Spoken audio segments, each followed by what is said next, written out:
দিদি একটা মিনিট আমার একটা তোমাকে নিয়ে গান গাওয়া শুনে যাও, একটা মিনিট। তুমি মা মাটি মানুষের কণ্ঠ, আর তো জনের সহায়। রবীন্দ্র নজরুল সুভাষচন্দ্র ছিলে দেশবন্ধুর বাংলায়। তুমি 21শে জুলাইয়ের রাজপথ, গণতন্ত্রের প্রহরায়। তুমি সিমুরের অনশন মঞ্চে ছিলে গান্ধীর অহিংসায়। তুমি আন্দোলনের সন্তান, তুমি প্রতিবাদে প্রীতিলতা। তুমি বিবেকানন্দের ব্রত করুণাতে সহজে নিবেদিতা। সবাই ও ভোগ মমতা ব্যানার্জি দিদি, দিদি একটু মাথায় হাত দিয়ে দাও। ছোট থেকে ছোট ঘটনাও ডিপেন্ড করিয়ে দেয় যে ভোট বাক্সে ঠিক কতটা ভোট করবে, কোনটা ভোট কেটে ফেলতে পারে, আবার কোনটা বাড়তি ভোট আনতে পারে। এরকম অনেক ধরনের ঘটনা প্রত্যেকদিন ঘটে। আর মুহূর্তটা এখন অত্যন্ত জটিল এবং গুরুত্বপূর্ণ, তার কারণ 2026-এর বিধানসভা নির্বাচন দরজায় আর কিছুদিনের মধ্যেই পড়ে নামবে। বিজেপি চাইছে একদিকে ক্ষমতা দখল করবে, নবান্ন দখল করবে, আবার অন্যদিকে তৃণমূল কংগ্রেসের দাবি যে না, পুরোটাই একেবারে স্বপ্ন, এরকম কিছুই ঘটবে না।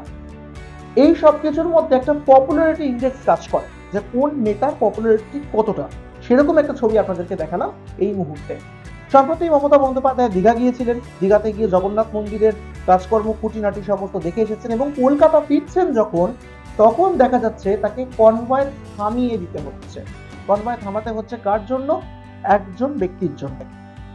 পপুলারিটি ইন্ডেক্সের কথাটা এই কারণেই বলছি, কারণ কনভয় থামিয়ে মমতা বন্দ্যোপাধ্যায়কে নিয়েই রচনা করা একটা গান মমতা বন্দ্যোপাধ্যায়কে সামনে থেকে শোনানোর সুযোগ পেয়েছেন তিনি। আর শুধু গান শুনিয়েছে তা নয়, তার আশেপাশে তার যারা আরো বন্ধু বান্ধব বা যারা তার সঙ্গে কাজ করেন বা তার চেনা জানা যারা ছিলেন, তারাও সঙ্গে এগিয়ে এলেন। প্রথমে তাদেরকে ঢুকতে প্রথমে যিনি গান গাইছেন তাকেই ঢুকতে দেওয়া হচ্ছিল না। তারপর তিনি জোর করে একটু বলপূর্বকভাবে একটু রিকোয়েস্ট করে সামনে এগিয়ে যান এবং এক মুহূর্ত সেখানে অপেক্ষা করেননি, সঙ্গে সঙ্গে গিটার বাজিয়ে মমতা বন্দ্যোপাধ্যায়কে নিয়ে গান ধরে ফেলেছেন। আর মমতা বন্দ্যোপাধ্যায়কে গানের মধ্যে শোনা যাচ্ছে তার আন্দোলন উঠে আসছে, 21শে জুলাই উঠে আসছে, বাংলার বিভিন্ন জায়গার কথা উঠে আসছে, এবং পুরো গানটাই মমতা বন্দ্যোপাধ্যায়কে নিয়ে রচনা করা। গানটা এক্ষেত্রে ফ্যাক্টর নেয়। ফ্যাক্টর যেটা দিয়ে ভিডিও শুরু করলাম সেটা হচ্ছে পপুলারিটি ইন্ডেক্স, কার কতটা পপুলারিটি রয়েছে। দেখুন, মনে পড়ছে না শুভেন্দু অধিকারীকে নিয়ে, মানে রাজ্যের বিরোধী দলনেতা যিনি এই মুহূর্তে একেবারে কঠিন ভাবে দাঁড়িয়ে বিরোধিতা করছে রাজ্য সরকারের, তাকে নিয়ে এরকম ভাবে কেউ গান করেছেন বা তাকে কনভয় থামিয়ে এইভাবে কারোর সঙ্গে দেখা করতে সাধারণত মানে ফ্যান ফলোইং যেটাকে বলা হয়, সেরকম একটা চোখে পড়েনি, বা পড়লেও সেই ক্ষেত্রে তিনি গান তো কেউ গান নিয়ে আসবে। মমতা বন্দ্যোপাধ্যায়কে অনেকে আগে অনেক কিছু উপহারও দিয়েছেন, রাস্তায় দেখা গিয়েছে। আর ওনার যে জনসংযোগটা, মুখ্যমন্ত্রীর যে জনসংযোগ, সেই জনসংযোগটা মোটামুটি যথেষ্ট মন কেড়ে নেয় সাধারণ মানুষের বলে তারা মনে করেন। আর তার এটা আমি বলছি না, রাজ্যের ভোট বাক্স তার প্রমাণ। পরপর 3 বার, আর এবার আরেকবার যদি তিনি ক্ষমতায় আসেন তাহলে এই 4 বার হবে। এটা রেকর্ড হবে, মানে অন্যান্য রাজ্যের তুলনায় যদি দেখা যায় তাহলে একটা বড় রেকর্ড তৈরি হবে মমতা বন্দ্যোপাধ্যায়ের ঝুলিতে, সেটা আসবে। ফলে একটা ইশারা ইঙ্গিত বোঝাই যায় যে এই মুহূর্তে দাঁড়িয়ে তার কতটা পপুলারিটি এবং পরবর্তীকালে তার জায়গা কোথায় হতে পারে। আরজি করের ঘটনাতে অনেকে অনেক কিছুই মনে করেছিলেন, অনেকে বলেও ছিলেন যে এই ঘটনা হয়তো আর মমতা বন্দ্যোপাধ্যায়কে গদিতে ফেরত আনতে দেবে না।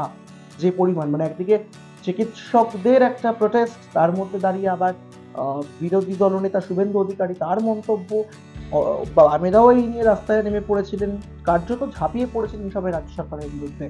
কিন্তু না, দিন যত এগোচ্ছে দেখা যাচ্ছে পপুলারিটিটা তার বজায় রয়েছে এবং কোথাও হয়তো কি বেড়েও যাচ্ছে। নাহলে এইরকম একটা ছবি লক্ষ্য করা যায় না। আপনারা কি মনে করছেন এই ভিডিও নিয়ে এবং এই গান নিয়ে? অবশ্যই এটা কিন্তু জানাতে ভুলবেন না আমাদেরকে কমেন্ট বক্সে।